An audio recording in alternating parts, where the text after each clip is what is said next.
Nagising ang ilang residente sa Perry Street sa Dagupan City pasado alas 2 sa madaling araw kahapon, November 22. Ito'y matapos sumiklab ang sunog sa isang abandonadong bahay sa Barangay 4.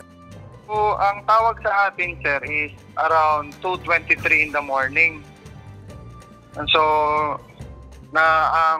according doon sa aming fire out, nag-fire out na po ng 2:35. Ang sunog agad nirespondihan ng BFP Dagupan.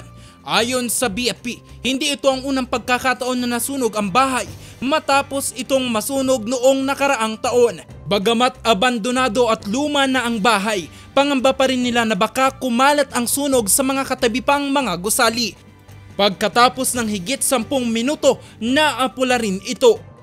Actually, dalawa yung tinitignan nating angulo, pero yung pwedeng safe to say muna na sabihin ngayon is yung bahay po kasi, sir, according sa mga ibang na-interview natin, may open na pintuan doon. So kung sino daw ang nakakapasok doon, sir.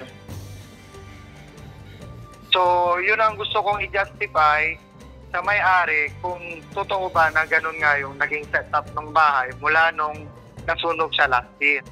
Wala namang nasugatan sa sunog. May paalala naman ang BFP, lalo na ngayong magpapasko. Lagi namin binibilin, kung pwedeng wag na lang tayong gumamit ng paputok, mas mabuti na lang na gumamit na lang tayo ng mga paingay.